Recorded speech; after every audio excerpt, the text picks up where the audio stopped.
Good afternoon and welcome back to the One Celtic Fans View. It is transfer deadline day, but just be lucky and just be thankful that you're not a supporter of the team from the other side of the city. Yes, you'll say, but Baz, you had a meltdown and a moan back in June and July with the pace that the Celtic transfer window was going.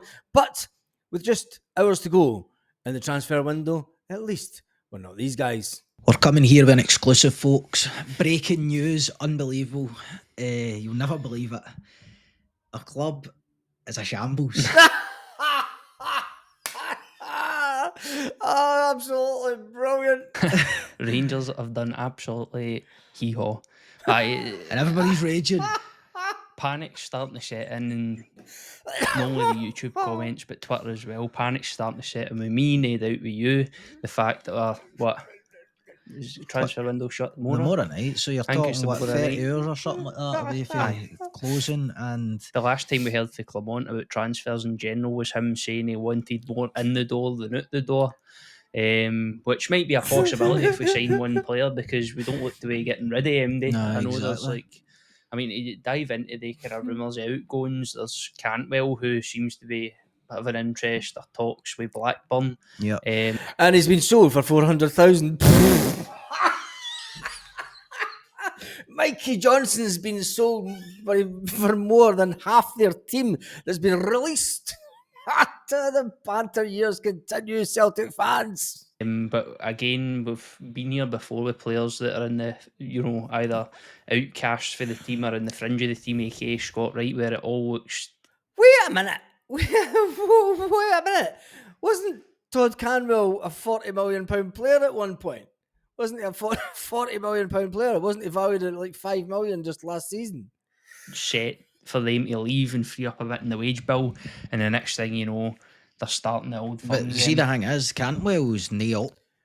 They've got a time machine. Damn, we didn't.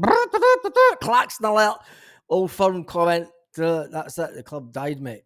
That's why you're in the mess that you're in. But to be away for Rangers now, because he's a different case for Scott Wright. I mean, Scott Wright didn't exactly throw in the towel and say, look, I'm not playing for this club anymore.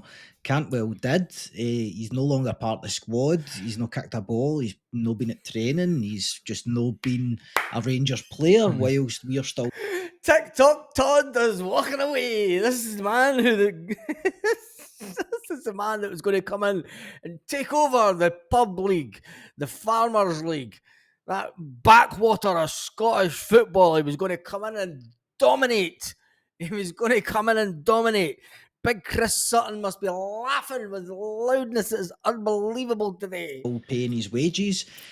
So obviously we're looking for some sort of fee off some other stupid club that's going to buy the fucking idiot.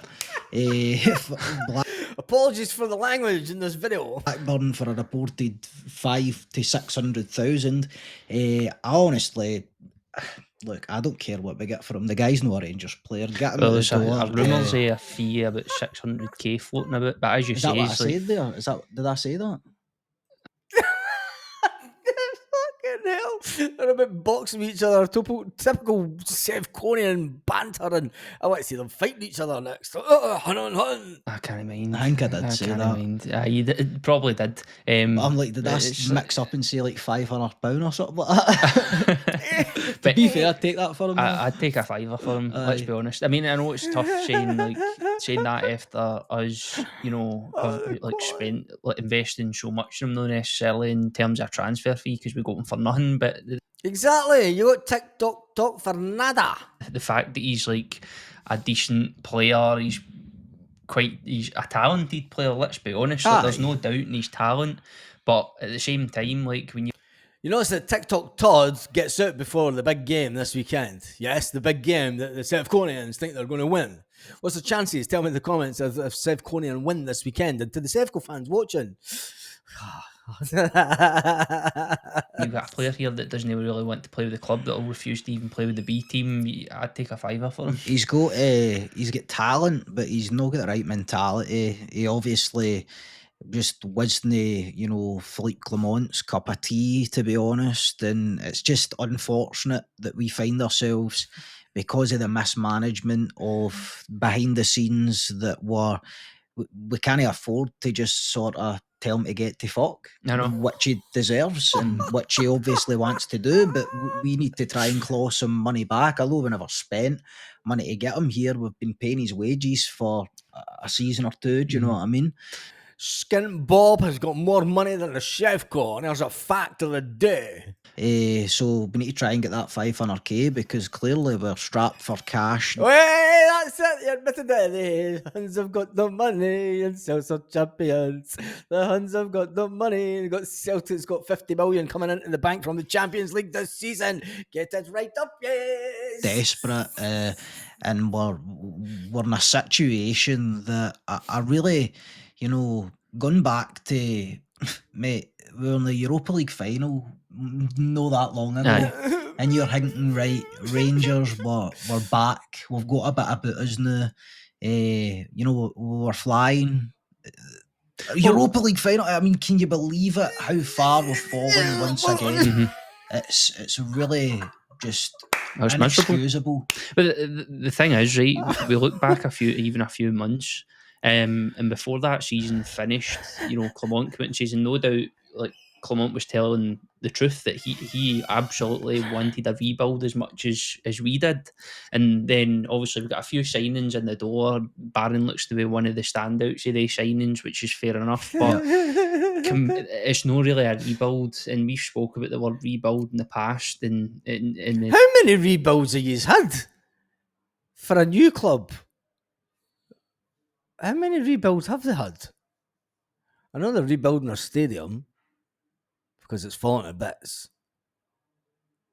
And I don't think we've ever had a single successful one. But at the same time, like, we always had that thing in the back of our head as this transfer window got on, and we were making excuses for it. If you remember, the Euros is just finished. But the hand of God has entered the building. Here we go. Thank you.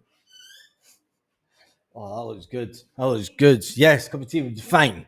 Back to the video. we need to get folk at the door first, and now we're coming down to the final day. We hoped that we wouldn't get to deadline day and start panicking, and it's going to look that way, because either there's two things that are going to happen. We're going to have panic buys on deadline day, or, which is what has got us there with the overinflated wages, or we end up just saying this is the thing right now as well, mate. We are playing poker with our cards face up. It gets to deadline day, and every our club that we approach to try and buy their players, they know that we're absolutely desperate. See, the thing as well, like, we're still suffering for the failed Michael Beale rebuild. Ultimately, that was the rebuild that was supposed to be the rebuild. That fell of the rebuild.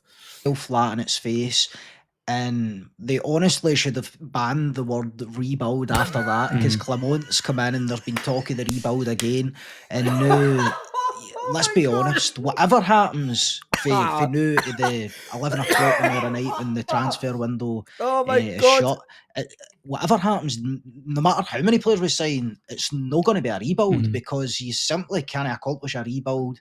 And I thought they were banning the word rebuild, but he's now said he's excuse me, I'm going to die in this one. He's taken over Tavernier's position of saying disappointed, and he's replaced it with rebuild. And they want to ban the word rebuild, but they keep saying the word rebuild. 24-hour period. No, you know what I mean? We've already looked like we've had some interest in players, had bids rejected, been put to the post with other teams. We've failed to possibly get people who were higher up in Clement's list for signing. So now we're just chasing our tail and really trying to bring something together in this last day of the transfer window. It leaves the door open for Clement to leave on that massive deal that he's on. Meanwhile, Celtic have paraded Adam Ida at 9.odd million. They brought in Paulo Bernardo. They brought in a keeper or two. And they've brought in quite a few players today. I know what side of the grass is greener, and it's this side. It's definitely the blue seaside of Glasgow. It's not. It's fine. The big house must stay open, but we need to rebuild the big house first. And a probably inevitable, deadline day. It's time's going on. We're getting to the final hours. The fans are getting off their fucking tits, man. And Rangers just sign a experienced big name Aye. on ridiculous wages just to try and keep the fans happy. We know that keep the fans happy kind of Oh my signing. God. No, like it wouldn't surprise me if it ended up being like a Shanklin just going, oh well, everything else is fine. We could just make the fans happy. We're just getting Shanklin or Yeah. this player or that player. And to be honest, there's that many holes in the squad, holes in terms of quality that unless we're there like between tonight and tomorrow, and let's be honest, see by the time we've recorded this, edited it, and uploaded it, we might have made 2 signings. That's how quick stuff goes. Unlikely as it is. Unlikely, but unless we have a deadline day with about 3 outgoings at least and 3 or 4 incomings, it's almost a losing situation in Spain. I don't want to upset them, but the Celtic have agreed the deal for 11 million with for Arne Engels. He's passed his medical this morning, so I don't want to put out the flames of the fire of this podcast of theirs, but dry your eyes, mate. Especially in terms of Clement, because he's stuck between the fans who are going to start become a bit more